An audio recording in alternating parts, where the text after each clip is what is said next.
G'day everybody, how are you going today? It is so good to see you. I do hope that you are super well. Now today I was going to make a video about a new Sony related product, but the light was outstanding. As you can see in some of this vision, the fog was out, a little bit of smog was out.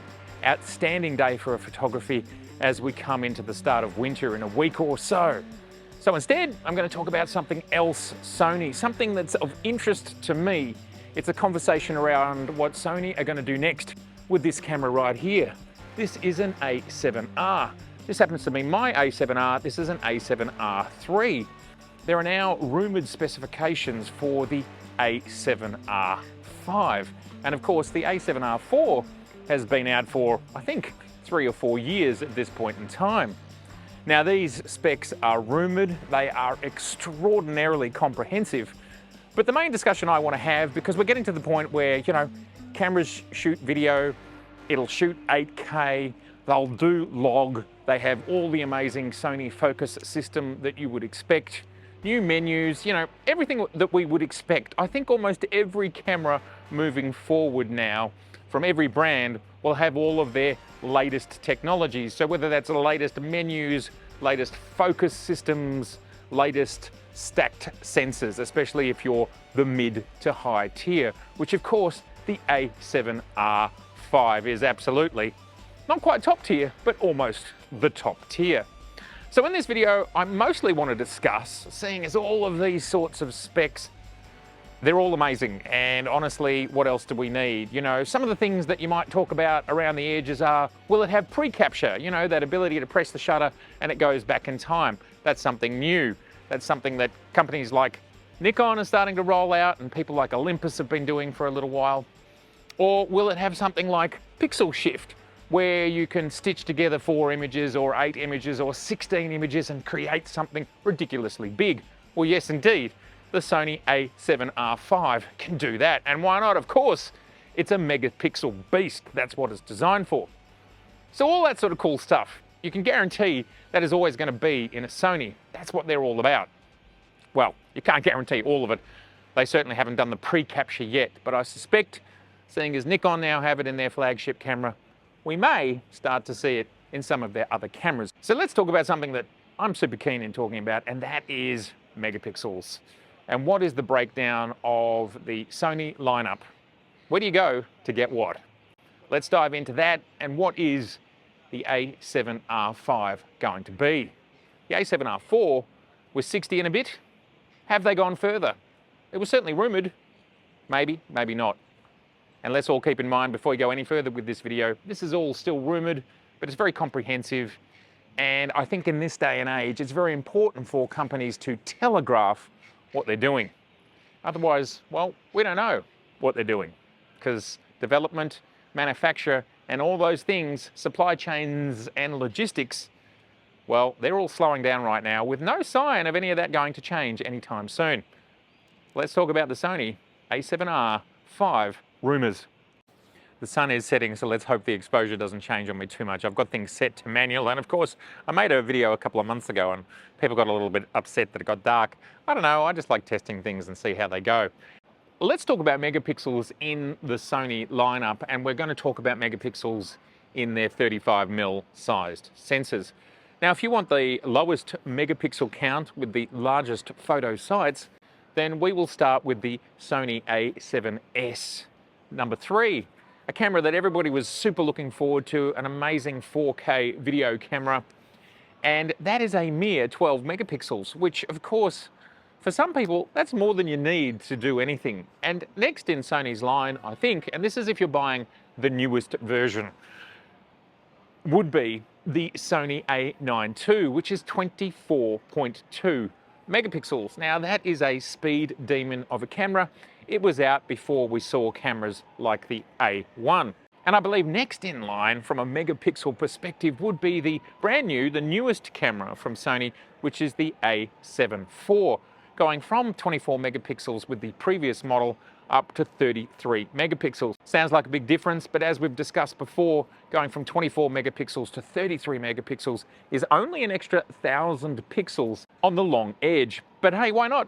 Still good, still makes a difference. Next, at 50 megapixels would be the Sony A1. And with the highest megapixel count of any Sony 35mm camera is the Sony A7R IV, coming in just over 60 megapixels.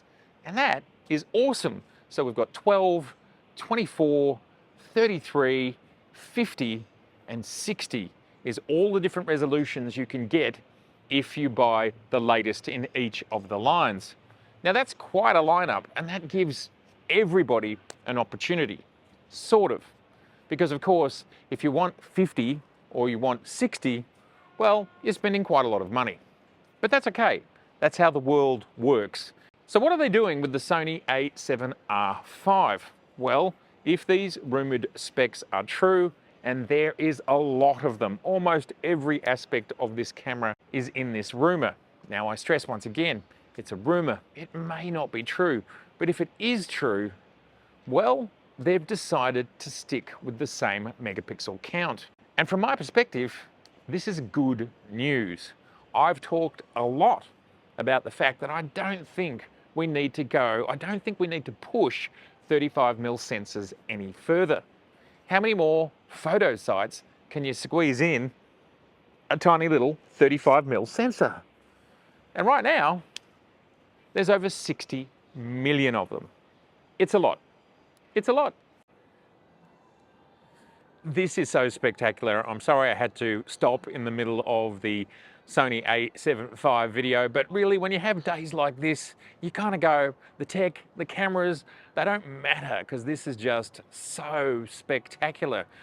Of course, nowhere in the world is every day this good, although I suspect some places are good a lot. Here in Melbourne, we might get, I don't know, somewhere between, well, we only get 2 or 3 foggy days a year, good foggy days, and maybe days that are awesome to shoot, whether it's fog, rain, sun, whatever you like to shoot in. There might be, say, 20 bellissimo days.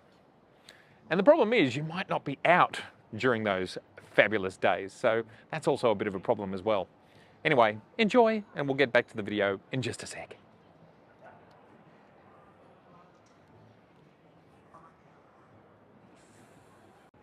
So as I've said, there'll be a lot of awesome tech in the Sony A7R V. And we can see it all here. There's a long list. There it is on the screen. Just pause that if you like and you can go through it all. But what's of most interest to me is Sony, who has led the way when it comes to a lot of the sensors that are in our cameras today, have decided that the A7R V is going to have the same megapixel count as the A7R IV. And I think this is terrifically awesome news.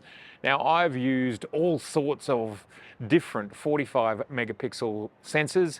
They come from a mixture of Nikon and Sony. We probably think that Sony fabricate them. I certainly think that Nikon design them. And they're all a bit different. The sensor that's been in the D850, the Z7, the Z7 II, and now the Z9. So we know around that 45 to 50 megapixel area, this is absolutely a bit of a sweet spot. It also works really well for 8K. Now, when you jump up to 60 megapixels, well, you're just squeezing a little bit more in there. And I'm sure Sony's boffins have spent a lot of time going, look, do we go to 70 or 80 megapixels? What are the trade-offs? Or do we stick at 60? We can still do 8K with a tiny little crop, and it can still be pixel for pixel. I think it's a little bit over 9,000 pixels wide, 60 megapixels. So you either have to do some pixel binning, interpolating or whatever, or you can just read pixel for pixel and have a little bit of a crop. That's certainly what I would do if I was Sony. But I'm really happy to hear that this is the sweet spot that they've decided. Now, of course, with the Fuji, we've heard, it's rumoured that there is a 40 megapixel Fuji sensor coming in APS-C. Now that is half the size, so that's technically something around 80 megapixels. It's a big number. And well, it'll be super interesting to see what they have achieved with those 80 megapixels. But exciting news from my perspective for the whole industry, that currently we're pegged around 60 megapixels, 60, 61, and right now Sony are choosing to not go any further. I think that's super good news, and well done Sony for doing that. And I hope Canon and Nikon make the same sort of choices. I hope. Because I think we don't want any more of a trade-off between dynamic range, high ISO noise, speed readout, and for some, the video capabilities that come with various different sensor sizes. So what do you think? Is 60 megapixels the sweet spot for you? Is that where you want to land? Or would you like to see 80 or 100 megapixels in your 35mm camera? Keeping in mind, I do think there's a limit of physics at some point. It's something that we all need to think about, that the megapixel race will come to a close. And I have to say, the fact that Nikon have been doing 45.6, I think it is, megapixels now, since the D850 2017, 5 years. Seems to me there's a bit of a sweet spot there. And don't forget that the camera that I have there, the A7R IV, is 42 megapixels. Sony A1, 50. So the sweet spot's got to be around there somewhere. All right, everyone. Well, it's been absolutely magnificent to see you. I do hope that you are super well. And if this is your first time here, I'd love to see you again. So please do subscribe, share, and like. And I look forward to seeing you very, very soon. All right, bye for now and enjoy the pretty pictures.